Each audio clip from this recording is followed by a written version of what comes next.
November 19th, 1944. Hürtgen Forest, Germany.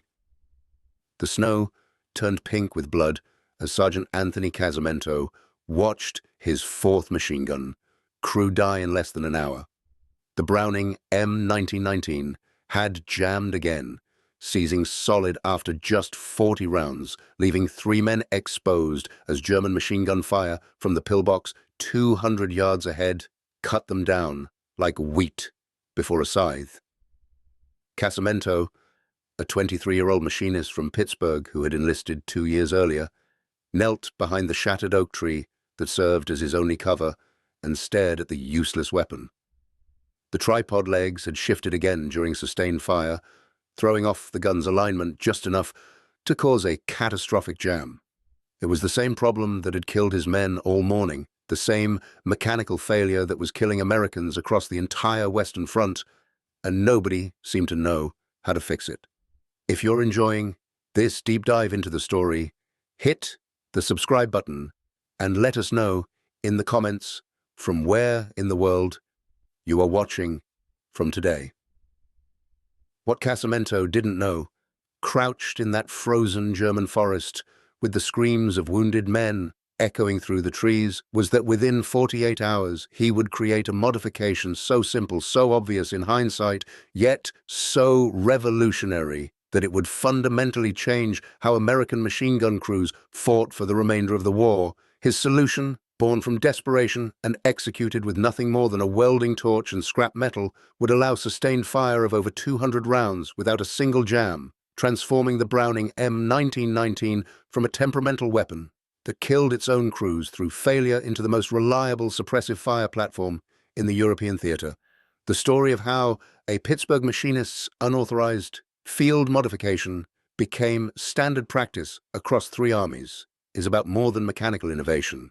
It's about how warfare's most critical advances often come not from engineering departments or military research facilities, but from frontline soldiers who refuse to accept that their brothers must die because of preventable equipment failure.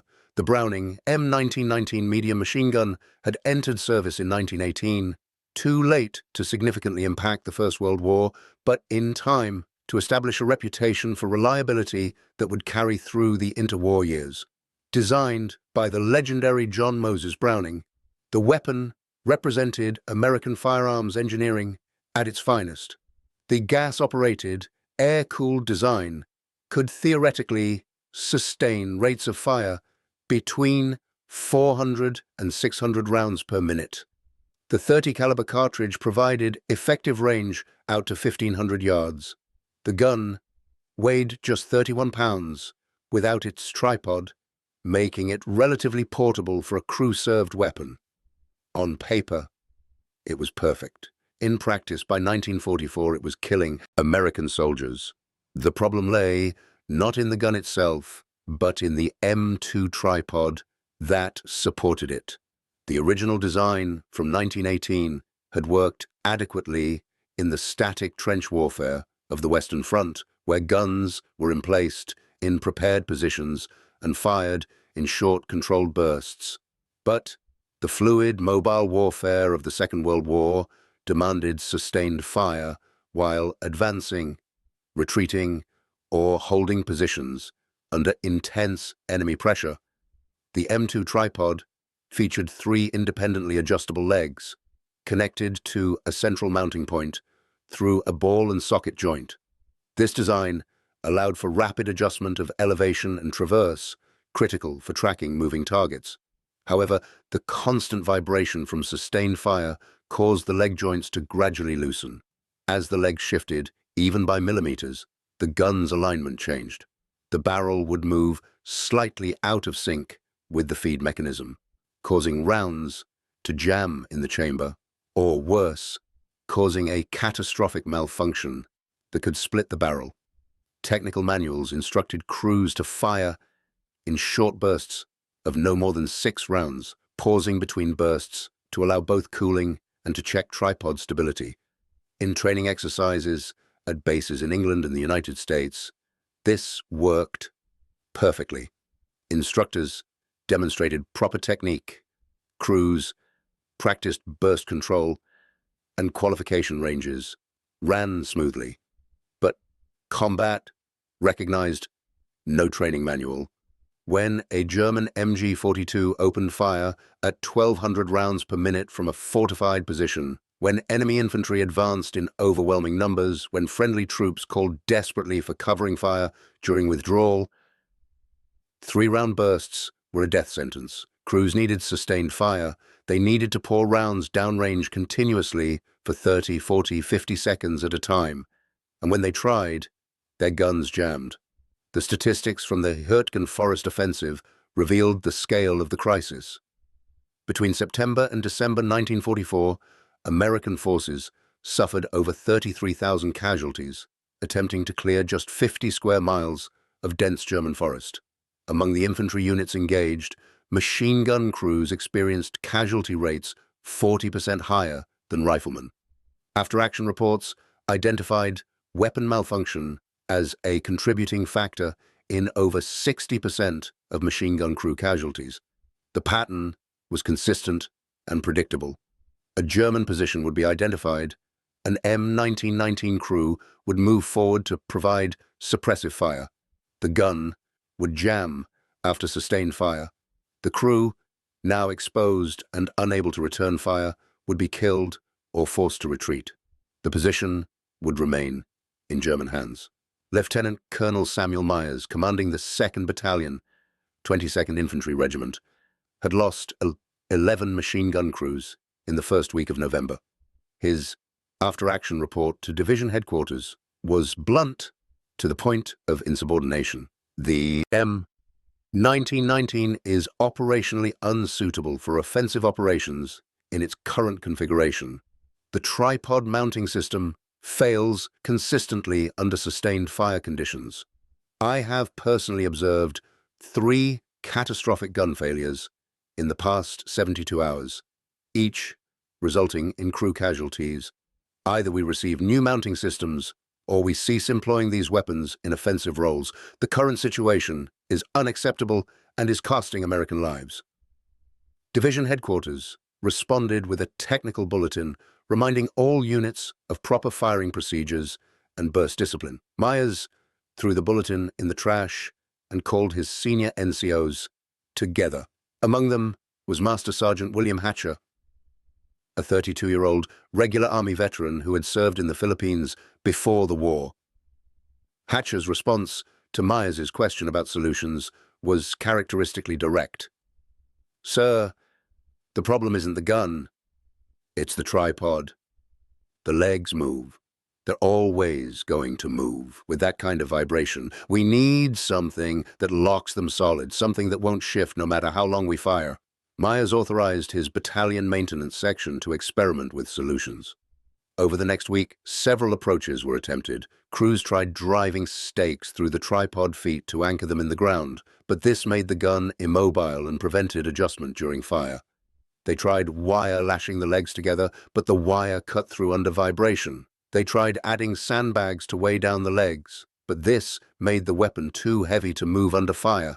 Every solution created new problems. The gun needed to be stable enough to maintain alignment during sustained fire, yet mobile enough to be repositioned quickly, and light enough for a 2-man crew to carry into combat.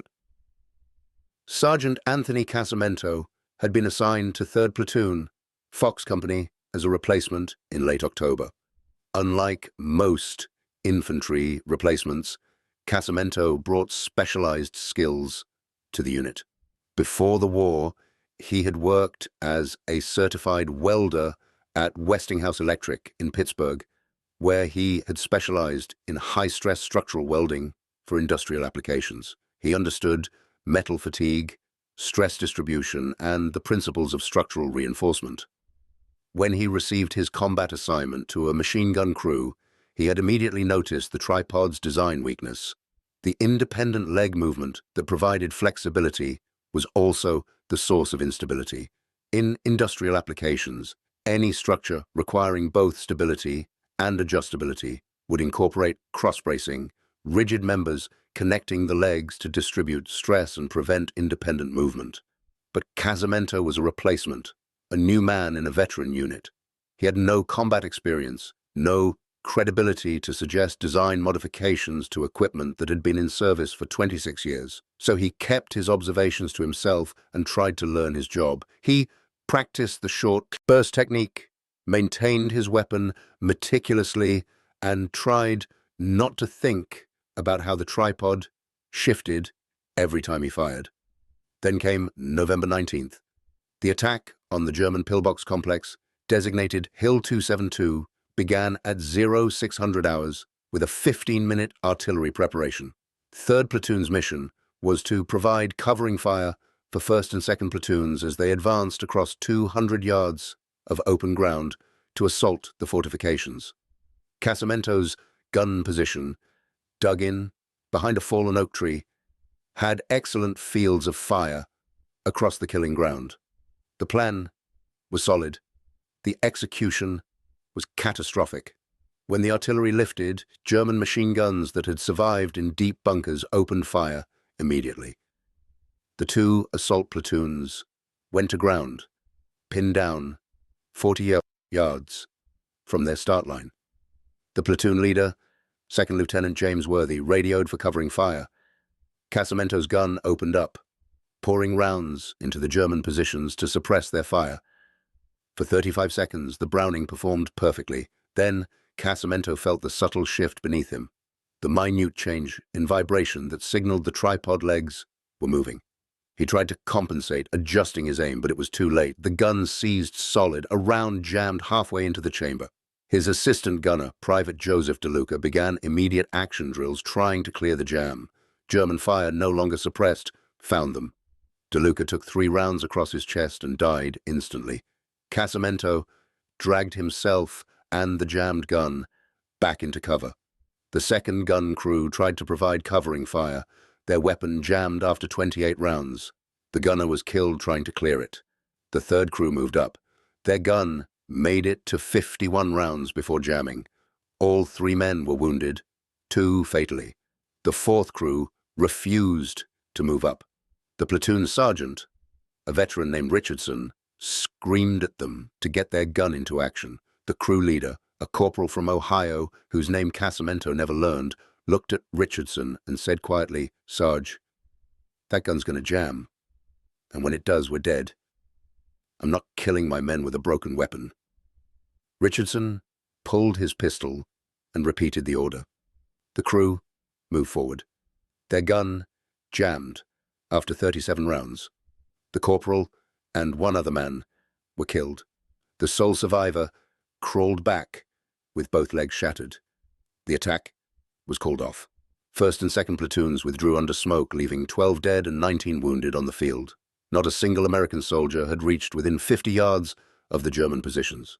That night, as medics worked on the wounded and Graves registration collected the dead, Casamento sat in the platoon position staring at his M1919. The gun itself was undamaged. The jam had been cleared. Mechanically, it was perfect. But the tripod, that innocent-looking arrangement of metal tubes and joint points, was a death trap. Master Sergeant Hatcher found him there 2 hours later. "Casamento, you're a machinist, right? Westinghouse, your file says." Casamento nodded. "Before the war, you work with structures? Heavy equipment?" Another nod. Hatcher sat down next to him. "I've been watching these guns jam for 3 months, watched good men die because of it. Myers has given maintenance permission to try modifications, but nothing's worked. You got any ideas?" Casamento looked at the tripod for a long moment. Then he pointed at the 3 independent legs. "The legs move separately. That's the whole problem. You fire, vibration loosens the joints, legs shift, alignment goes out.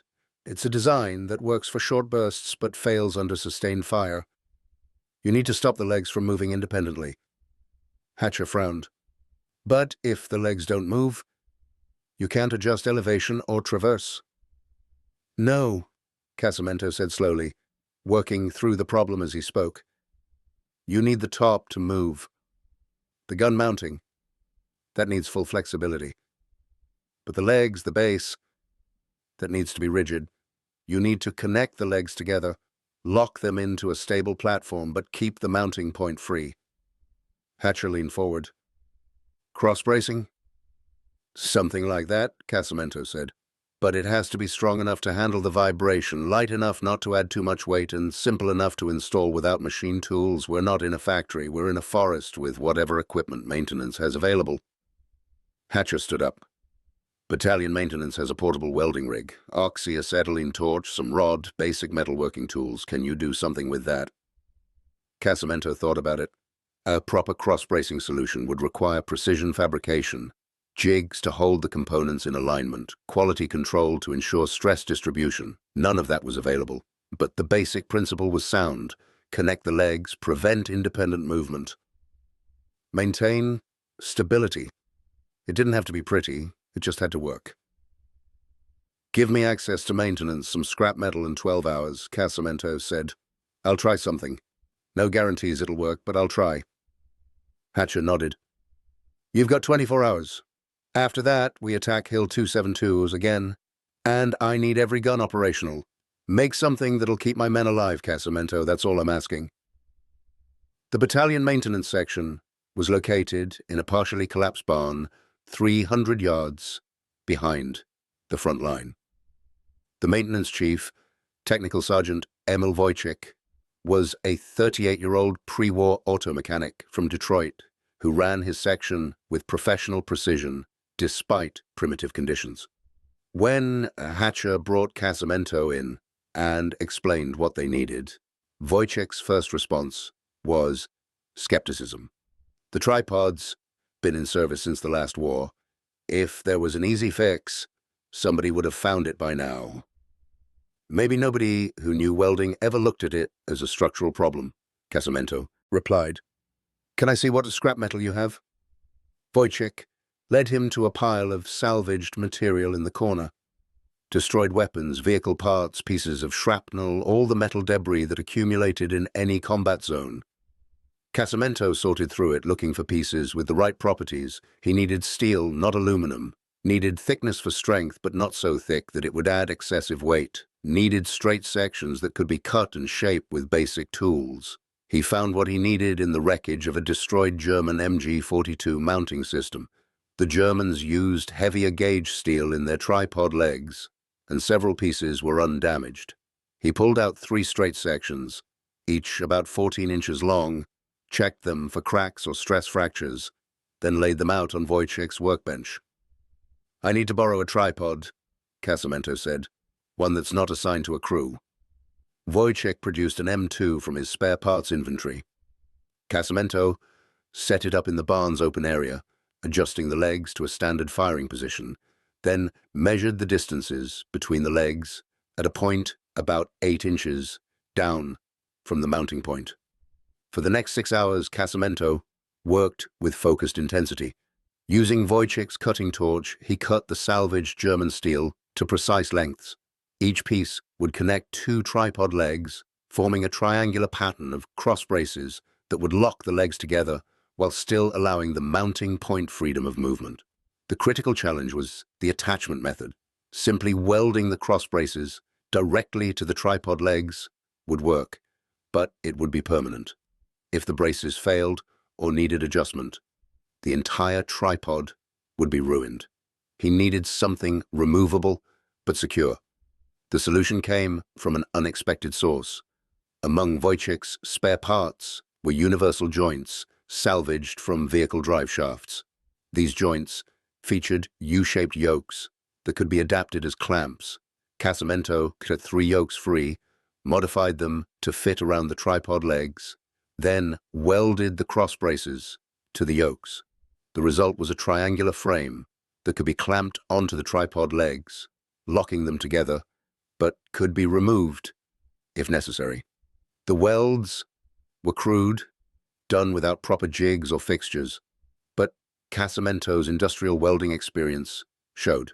Each joint was fully penetrated, properly cooled with no stress points or weak zones. By 0300 hours on November 20th, the modification was complete. The tripod, with its new cross-bracing system installed, looked industrial, almost crude compared to the clean lines of the standard M2. The added weight was noticeable but not excessive, roughly 4 pounds. Casamento had Wojciech help him set up a test gun, mounting an M1919 with a full ammunition belt.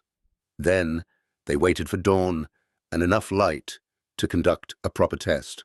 Master Sergeant Hatcher arrived at 0530 with Lieutenant Colonel Myers. Both men studied the modified tripod with expressions that mixed hope and skepticism. "Explain what you did," Myers said. Casamento walked them through the modification.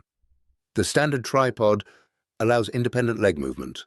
Under sustained fire, vibration causes the legs to shift, throwing off gun alignment and causing jams. This cross-bracing locks the legs together, creating a rigid base platform. The gun mounting point retains full traverse and elevation capability, but the base stays stable. Myers examined the welds, testing the joints with his hands. "This looks solid, but will it hold up to actual firing stress?" "Only one way to find out, sir," Casamento replied. "We need to test fire it. Sustained fire, not training bursts. We need to dump a full belt through it and see if it holds." Hatcher had already prepared for this. Behind the barn, he had set up a firing position overlooking a ravine that provided a safe impact area. The gun was mounted, loaded with a 250-round belt. Casamento took the gunner position. Hatcher stood next to him. Myers and Wojciech observed from behind. "Whenever you're ready, Sergeant," Myers said. Casamento charged the weapon, acquired an aiming point on the far side of the ravine, and pressed the trigger.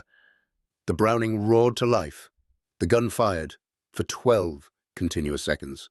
Casamento kept the trigger depressed, feeling the familiar vibration through his body. But this time, something was different. The tripod didn't shift, not even a millimeter. The cross-bracing held absolutely rigid, the welds absorbing and distributing the stress exactly as designed. He released the trigger after 73 rounds, checked the gun's alignment, then fired again. Another 68 rounds poured downrange without a single stoppage. The weapon remained perfectly aligned. The ammunition fed smoothly, and the tripod stayed locked into position as if it were bolted to concrete. Lieutenant Colonel Myers watched the brass casings pile up around the gun position, his expression transforming from skepticism to something approaching wonder. When Casamento finally stopped firing, after expending the entire 250-round belt, Myers personally inspected the tripod. He tested each joint, each weld, each connection point. Then he looked at Casamento with an intensity that made the sergeant uncomfortable. "How many of these can you make in 24 hours?" Myers asked. "How many tripods do you have, sir?" Casamento replied. Myers turned to Wojciech. "Every spare tripod in battalion inventory goes to Casamento. Every welder in the maintenance section works under his direction. I want every gun in this battalion modified before we jump off tomorrow morning." By noon on November 20th, Casamento had trained 3 other maintenance personnel in the modification technique. By 1800 hours, 16 modified tripods had been completed. By midnight, every M1919 in 2nd Battalion, 22nd Infantry had been fitted with the cross-bracing system. The word spread through informal channels with the speed that only frontline soldiers can achieve. Men from other battalions appeared at the maintenance barn, asking about the modification they'd heard about, the thing that supposedly let guns fire without jamming. Wojciech turned them away officially, but made sure they saw the modified tripods being tested. Within 48 hours, maintenance sections across the entire 4th Infantry Division were fabricating their own versions. The second attack on Hill 272 commenced at 0700 hours on November the 21st. 3rd Platoon's machine gun section, now equipped with modified weapons, moved into position with a confidence born from successful testing. Casamento, promoted to gun section leader after the previous section leader's death, positioned his 3 guns to provide overlapping fields of fire across the approach to the German positions. When the artillery preparation lifted and German machine guns opened fire, Casamento gave the order. His 3 guns opened up simultaneously, pouring sustained fire into the pillbox embrasures. 30 seconds of continuous fire. 40 seconds. 50. Not a single jam. The volume of suppressive fire was unlike anything the platoon had achieved before. German return fire slackened as enemy gunners were forced to take cover from the steel rain hammering their positions. First and second platoons advanced across the killing ground that had claimed so many lives 2 days earlier. This time, covered by genuinely effective suppressive fire, they reached the German positions and began clearing bunkers with grenades and close-quarters fighting. By 0930 hours, Hill 272 was in American hands. The butcher's bill was still heavy, 11 men killed and 23 wounded, but it was less than half the casualties from the first attempt. Every man in the assault platoons knew they owed their lives to the guns that hadn't jammed. Captain Vincent Marcello, commanding Fox Company, filed an after-action report that brought the modification to official attention. The modified tripod mounting system employed by 2nd Battalion machine gun sections proved highly effective during the assault on Objective 272. Weapons maintained sustained fire for periods exceeding 60 seconds without malfunction. Previous attacks on similar objectives resulted in catastrophic failure rates among machine gun crews due to weapon stoppages. Recommend immediate evaluation for wider implementation. The report worked its way up through division to Corps headquarters, where it arrived on the desk of Colonel David Harrison, the Corps Ordnance Officer. Harrison was a West Point graduate and career ordnance specialist who had spent 20 years in the Army's weapons development system. His initial response to a sergeant's unauthorized field modification was predictably bureaucratic. He drafted a memorandum, reminding all units that modifications to standard weapon systems were prohibited without proper authorization and testing. The memorandum was on his desk awaiting his signature when Major General Raymond Barton, commanding the 4th Infantry Division, walked into his office unannounced. Barton, a combat veteran of the First World War who had commanded the division since D-Day, threw a folder on Harrison's desk. "Read that?" Barton said. "Then tell me why you're planning to order my men to stop using the only thing that's kept my machine gunners alive for the past week." The folder contained after-action reports from every battalion in the division that had adopted the modification. The statistics were undeniable. Machine gun crew casualties had dropped by 63%. Weapon malfunction rates had fallen from over 50% to less than 3%. Ammunition expenditure had increased 40% because guns were actually capable of sustained fire. Most significantly, the division's offensive operations were succeeding at rates not seen since the hedgerow fighting in Normandy. Harrison read through the reports twice, then looked at Barton. "Sir, this modification hasn't undergone proper testing protocols. We have no data on long-term durability, no stress analysis, no evaluation of metallurgical properties under sustained use." Barton leaned across the desk. "Colonel, I've lost over 200 men in the past month because their machine guns jammed at critical moments. Now I've got a sergeant with a welding torch who's solved that problem. And you're worried about testing protocols. Here's my test protocol. My men are alive. My guns work. And unless you can show me something that works better, this modification stays." Harrison's memorandum prohibiting unauthorized modifications was never sent. Instead, he traveled to 4th Division's maintenance section to personally examine the modified tripods and interview Casamento. What he found impressed him, despite his initial reservations. The modification was crude but effective. The welds were better than he expected, given field conditions, and the basic engineering principle was sound. More importantly, Harrison recognized something that his engineering background had initially obscured. This wasn't a laboratory problem requiring perfect solutions. This was a combat problem requiring immediate, workable answers. Casamento's modification met that standard. Harrison returned to Corps headquarters and drafted a new memorandum, this one authorizing field modifications to M2 tripods using cross-bracing techniques.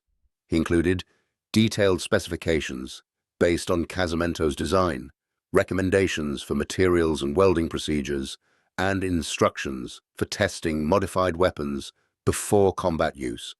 The memorandum was distributed to every division in First Army by early December 1944. The modifications spread through the American forces in Europe, followed an organic pattern that defied official channels. Maintenance sections shared designs, soldiers wrote home describing the improvement, replacement crews arrived at units already familiar with the modification from training bases that had heard about it through informal networks. By January 1945, an estimated 70% of all M1919 tripods in the European theatre had been modified. The British Second Army, observing American machine gun performance during the Ardennes offensive, requested information about the modification. Within weeks, British armourers were fabricating their own versions for Vickers machine guns. Even captured German documents from early 1945 referenced American machine gun reliability, noting with puzzlement that weapons which had been susceptible to stoppages in 1943 now seemed capable of unlimited sustained fire. The human impact of Casamento's modification extended far beyond statistics. In early January 1945, during the Battle of the Bulge, Sergeant Robert Kellerman's machine gun position near Bastogne held against repeated German infantry assaults.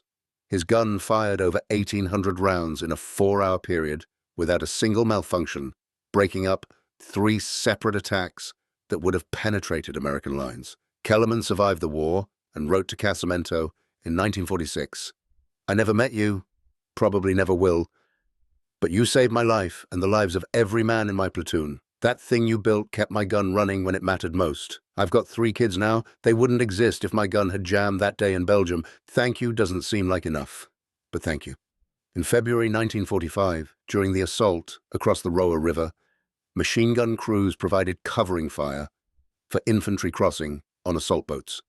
The sustained fire required to suppress German positions on the far bank would have been impossible with unmodified weapons. Lieutenant David Sherman, commanding a machine gun platoon during the crossing, reported that his guns fired continuously for periods exceeding 3 minutes, expending over 5,000 rounds with only 2 minor stoppages, both quickly cleared.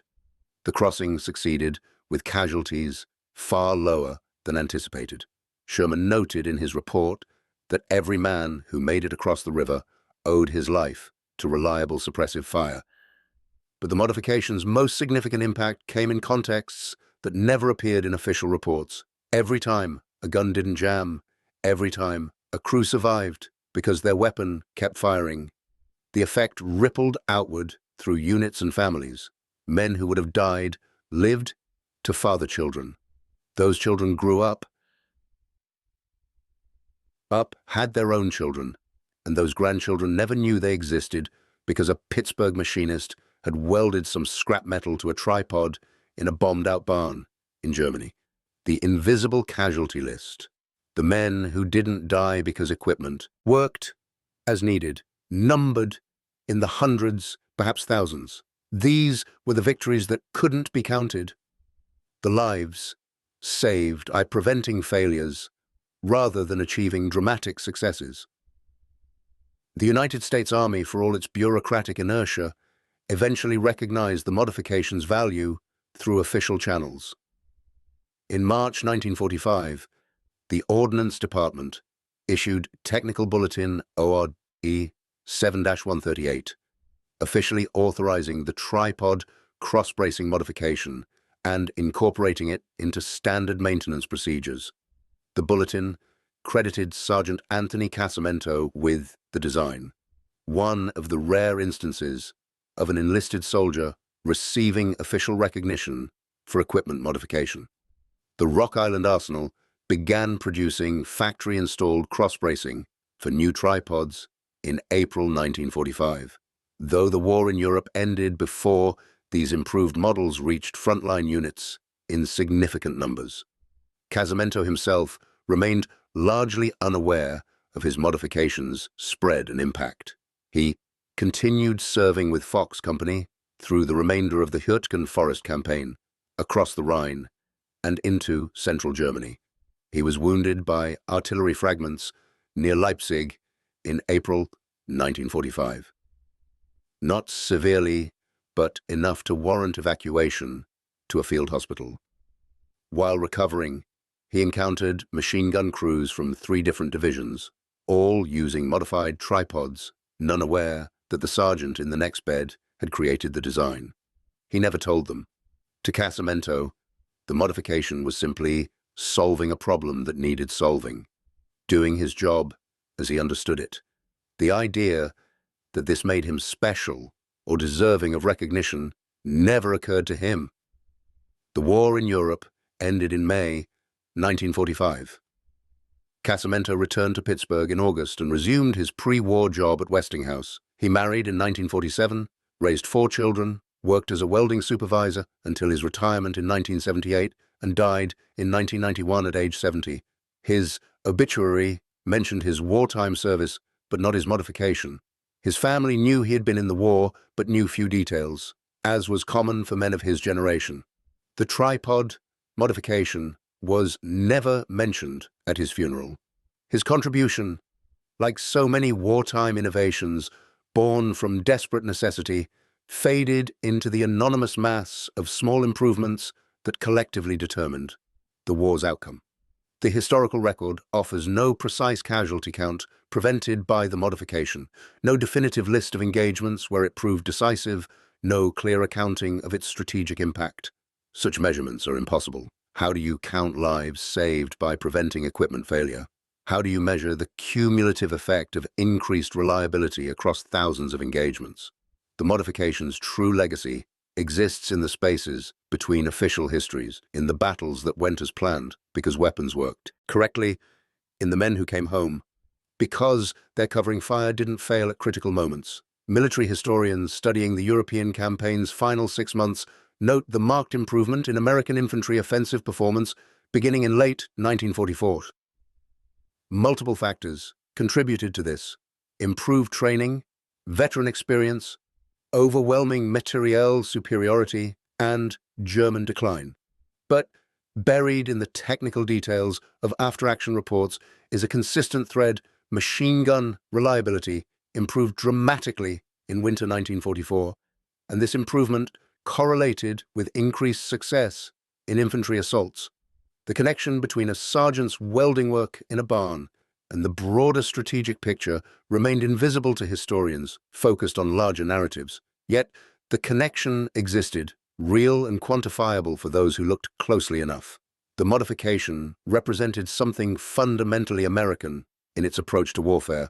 European armies, with their centuries of military tradition and formal engineering establishments, approached weapons development through institutional channels. Problems were identified, submitted to technical bureaus, studied by engineers, and eventually addressed through official procurement systems. This process produced excellent results, but operated slowly, too slowly for the fluid demands of modern combat. The American approach, born from a culture that valued practical problem-solving over formal credentials, allowed a machinist sergeant to identify a problem, develop a solution, and implement it within 48 hours. The solution wasn't elegant, wasn't optimal by engineering standards, wasn't even officially authorized, but it worked. And in combat, working was the only standard that mattered. This pattern repeated throughout the American war effort. Soldiers modified equipment, developed tactics, and solved problems using whatever resources and knowledge they possessed. Some modifications failed, some caused more problems than they solved, but enough succeeded to give American forces an adaptability that offset other weaknesses. The institutional army, to its credit, learned to recognize and incorporate these field innovations rather than suppressing them. The system that initially threatened to punish Casamento for unauthorized modifications eventually gave him official credit and adopted his design. This flexibility, this willingness to learn from soldiers rather than just giving them orders, proved as valuable as any weapon system. The M1919 machine gun, with its cross-braced tripod, served through the Korean War and into the early Vietnam era before finally being replaced by more modern weapons. Thousands of the modified tripods remained in service into the 1960s, their cross-bracing so thoroughly integrated that many armorers assumed it was part of the original design. The modification's origin story faded from institutional memory, surviving only in obscure technical bulletins and scattered unit histories. By the time the last M1919s were retired from active service, few people remembered that their improved reliability came from a desperate sergeant in a German forest who refused to accept that good men should die from preventable equipment failure. In 1983, a military history graduate student at the University of Pittsburgh, researching wartime industrial contributions, discovered Casamento's story while reviewing 4th Infantry Division records. The student, James Morrison, tracked down Casamento and conducted a series of interviews. Morrison's dissertation, published in 1985 as Frontline Innovation, Soldier Modifications to Small Arms in World War II, devoted an entire chapter to the tripod modification and its impact. Casamento, by then retired and in his early 60s, was bemused by Morrison's interest. "It was just a welding job," he told Morrison. "Nothing special. Anybody who knew metalworking could have done it. I just happened to be there when it needed doing." Morrison pressed him on the modification's impact, the lives saved, the official recognition, the widespread adoption. Casamento's response revealed the mindset that had created the solution in the first place. The gun was failing. Men were dying. I knew how to fix it, so I fixed it. That's not heroic. That's just doing what needs doing. The heroes were the guys who carried those guns into combat, who stood in the open drawing fire so their buddies could advance. I just made sure their weapon worked when they pulled the trigger. That's a machinist's job, making things work right. The fact that it was wartime doesn't change that. This perspective, this fundamental modesty about extraordinary contributions, characterized the generation that fought the Second World War. They did impossible things, then returned home and rarely spoke about them, viewing their actions as simply meeting the standard expected of them. Casamento saved hundreds of lives through his modification, yet he saw himself as just a machinist doing his job. This gap between objective impact and subjective understanding defines much of the war's human legacy. The men who made the greatest differences often recognized their contributions the least. The modifications story offers a lens through which to understand how wars are actually won. The grand strategies, the dramatic battles, the decisions of generals and politicians, these fill history books and shape public memory. But beneath these visible events lay millions of small improvements, individual solutions to specific problems, incremental advances that collectively determined outcomes. Casamento's cross-bracing didn't win the war. No single modification could. But it was one of thousands of improvements that, together, gave Allied forces the practical advantages that translated strategic potential into tactical success. The true measure of the modification's importance appears not in what happened, but in what didn't happen. The machine gun crews that didn't die because their weapons kept firing, the attacks that succeeded instead of failing, the wounded who survived because suppressive fire allowed medics to reach them. These are the victories that leave no monuments and inspire no songs. They exist only as absences in casualty lists, as operations that went as planned rather than disastrously wrong, as men who came home instead of dying in German forests. This negative space, this accounting of prevented tragedies, forms the modification's true legacy.